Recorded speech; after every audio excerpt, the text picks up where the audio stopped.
Rivers of mist caress soldiers and fallen kings. The field lies silent as an old crow spreads her wings. What do you see? What do you see? Good morning, everyone.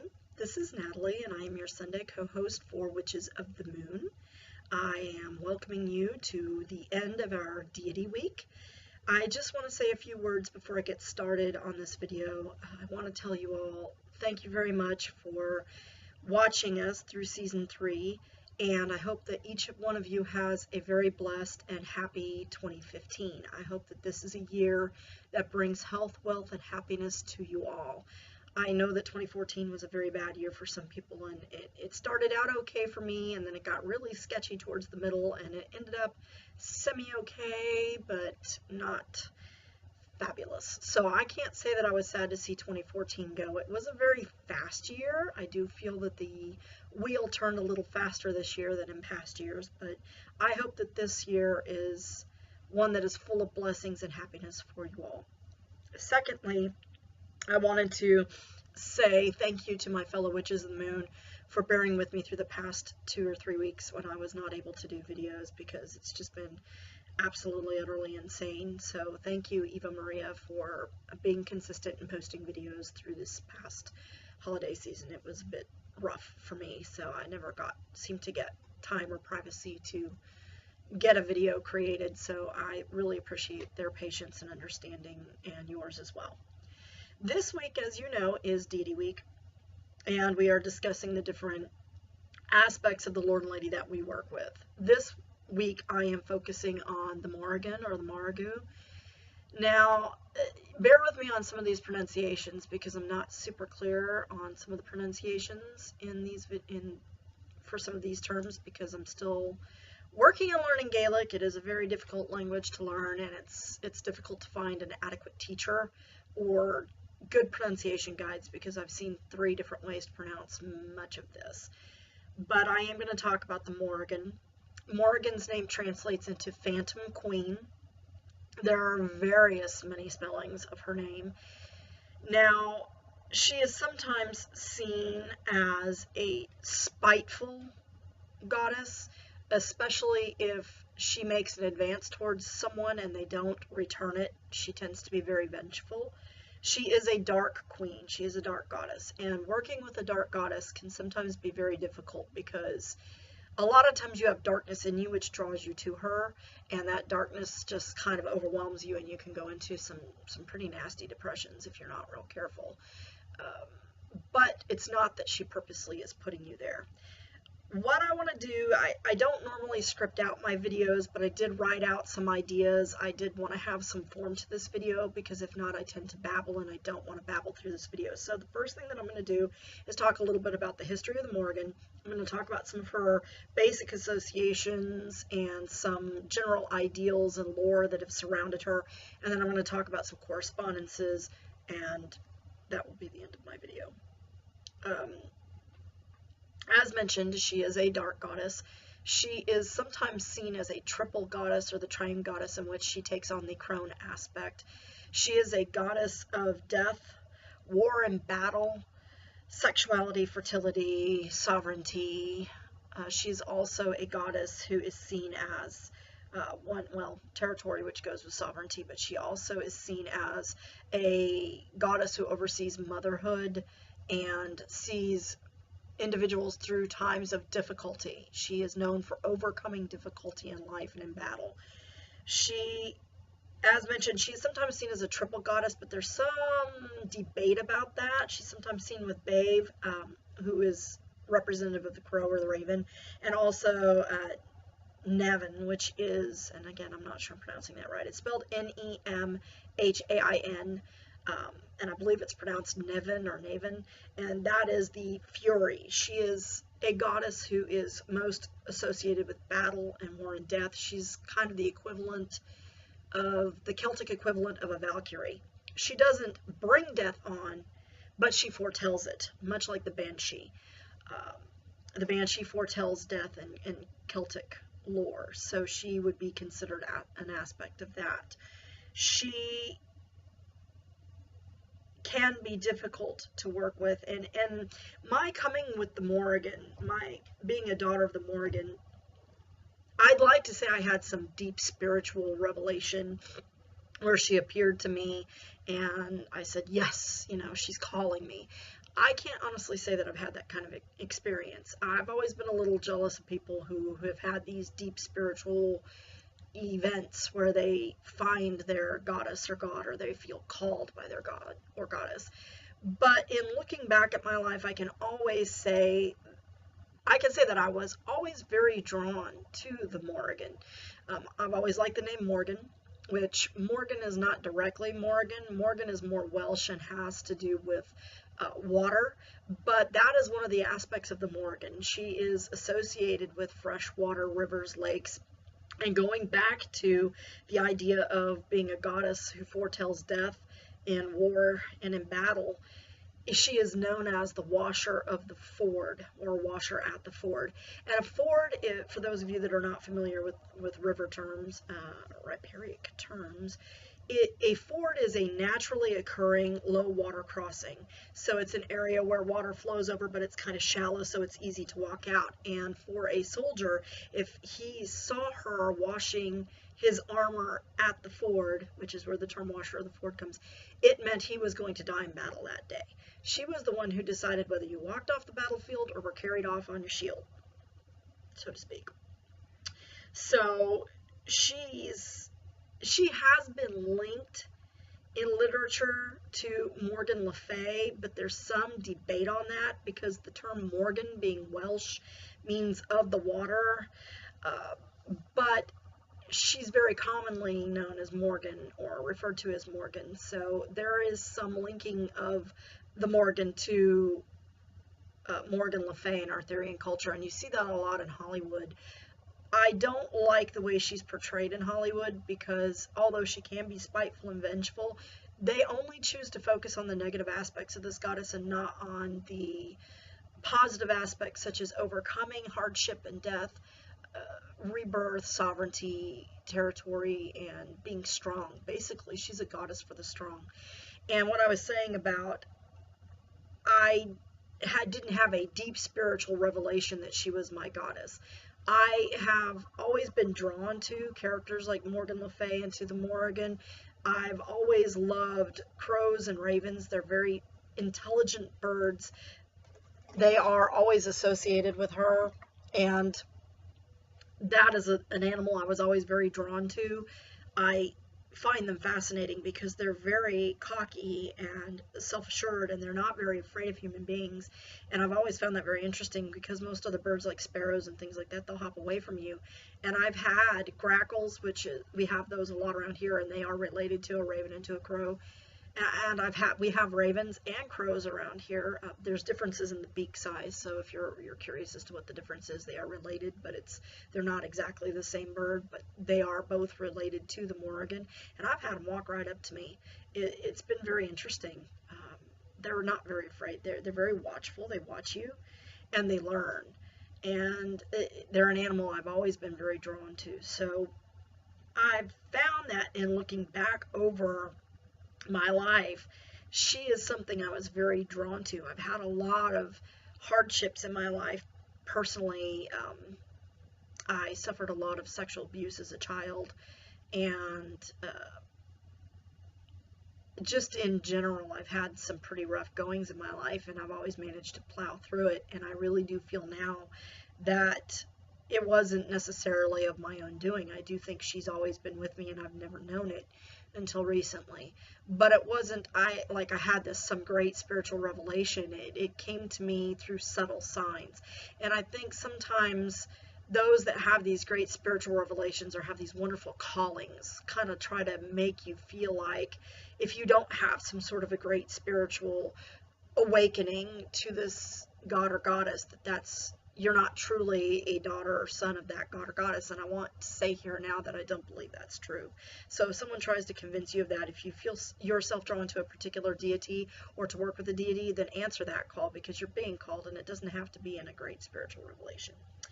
Anyhow, going back to Morgan specifically, there has been some debate about her appearances in literature and culture, there is some debate as to whether or not she's truly a triple aspect goddess. I personally feel that she is, because I think that all goddesses are triple aspect goddesses. We all have within us, as women, aspects of the mother, the maiden, and the crone. So, being that she is dark, she's more associated with the crone aspect, and as I'm entering that phase of my life, sooner than I like,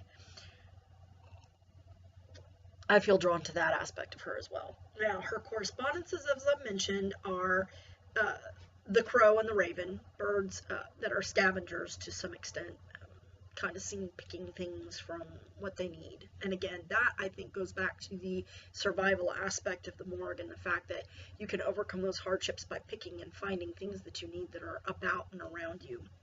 She's also associated with hunting fowl, and with the cow, which is related to sovereignty or territory.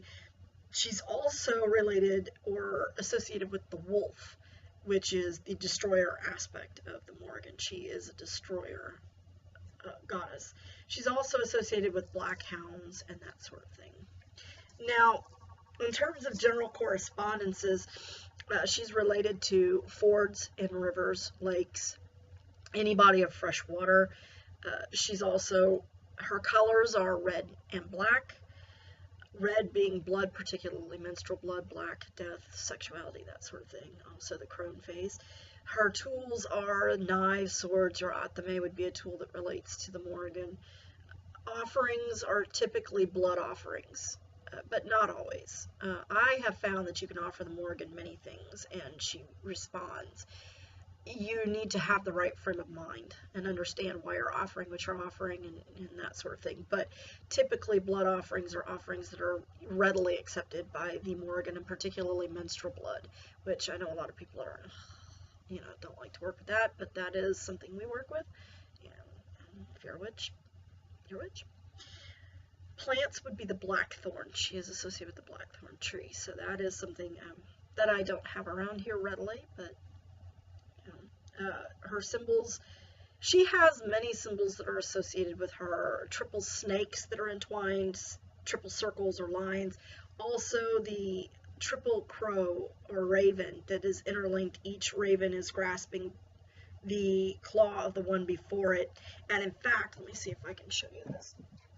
When I had my besom custom made for me, I don't know how well this is going to show on the camera, but that is one of the symbols that I had engraved. Each crow is grasping the foot of the one prior to it, so it's like a triple link, which is one of the reasons that I think that you see the triple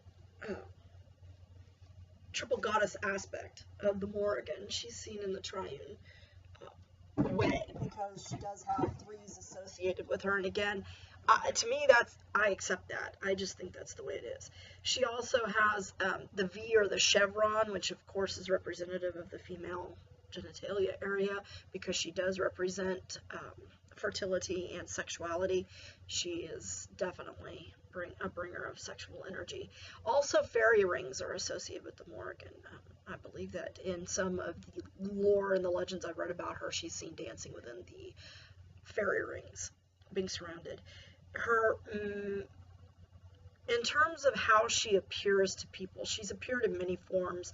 Often in literature and so forth, she is portrayed as a hag or an ugly old woman who's fearsome, cloaked in a cloak of raven feathers. She's always surrounded by ravens or crows, or preceded by them, followed by them, and surrounded. You'll have to forgive my pronunciation on this, because I'm not at all sure I'm pronouncing this correctly, but her aspect as the hag, as wrapped in the cloak of raven feathers, is known as the Cailleach, I believe, or Cailleach, C-A-I-L-L-E-C-H. And again, my Gaelic is really sucky, so if somebody knows how to pronounce that and wants to give me a proper pronunciation, I would sure appreciate that. But that is basically like an old woman. She's also appeared to people as a young, nubile woman who's sexually ready and makes sexual advances towards people, and if you refuse her, you will probably regret that, FYI. But she has appeared in that way. Some people in lore have say that she has no consort at all, god consort or male consort. In other information I've come across on her, she is linked with Cernunnos, the Celtic god of the hunt. He's the horned god. In Welsh lore, he's known as Hern. In Greek lore, he's known as Pan, but basically it's the horned god. And I've seen him listed as her consort before. I've also know that during Samhain, she is supposed to participate in the great rite with Dagda, the great god of the Celtic lore. So she is more seen in the Irish culture, although Morrighain appears also, like I said, some like to equate her with Morgan Le Fay in Welsh culture, and in the Scottish culture as well. She has been seen. There are many pronunciations and spellings to her name, so I encourage you to do a little research on that. One of the my primary sources for information is the Elemental Encyclopedia of the Celts, which Trina gave me, and I have really enjoyed reading through that because I've learned quite a lot. There's also The Mystery of the Druids, which was written in like 1856. There's also a wonderful, wonderful, very scholarly book written on her, and it covers all of her aspects, and that book is called The Morrighain, Meeting the Great Queens, and it's by Morgan Daimler. That was a very good book. I was able to read it from the library. I'd like to get a copy of it for my personal library because it offers a wealth of very rich information about the Morrighain and her various aspects. And she breaks it down quite well chapter by chapter, so it's a very good book. Again, that's The Morrighain, Meeting the Great Queens by Morgan Daimler. And I thought it was interesting her name was Morgan. But that was very interesting. But the Morrighain can be a fearsome goddess to work with. When you work with a dark goddess, you have to be prepared for the various backlash that you have from that, because in giving you great things, she also demands an awful lot from you. She infuses you at times with energy that you have a difficult time dealing with. She is very strong and very powerful. I have enjoyed working with her. I love being a daughter of the Morrighain, and I do see myself as a daughter of the Morrighain. I have worked with other goddesses such as Caradwyn, Hecate, and Isis, but my primary goddess is the Morrighain, and that is who I recognize most often in my offerings and so forth. Working with her requires a certain amount of preparation and mental steel, so to speak, because more emotional steel, but I have found her to be a loving goddess despite her reputation as being dark and spiteful. For me, she has been a protector and a guide, and it's tough love sometimes. She's definitely a mother who gives you tough love. She's going to knock you on your ass, but when you get up, you're going to be a lot stronger than you were, and she's going to make sure of that. So working with her, some important things about working with her is to always remember and respect who you're working with, and I think that's true with any aspect of the god or the goddess, but her particularly, because she is so very powerful, you want to make sure that you keep your respect in line, and always be mindful. Don't ever demand anything, because you aren't going to get it, and she's going to give you some lesson about that. I hope that this has been an interesting and informative talk about the Morrighain. I don't know what else to say about her other than you have to experience it for yourself. And she's not a goddess that's for everybody, so if you try working with her and you find that it's not working, don't let that hinder you in your search for a personal deity if you feel drawn, or the need for one. I know some people don't feel a need to work with a particular deity, and that's okay. If you would like more information or a different perspective on the Morrighain, I do highly recommend that you check out Jo Morris's channel. She has done some wonderful videos on the Morrighain. She is also a daughter of the Morrighain, obviously, and has sometimes some different perspectives than I do on the goddess and how she works, but she's fantastic and she's got some really good information, so I would check that out. I will probably be doing a video on goddesses and working with the god and goddesses on my personal channel. I'm still kind of coming up with topics for my personal channel to see me through until the next Year in a Day series comes up. So check it out and you may learn some more. I hope that you have a wonderful new year, and thank you for watching again.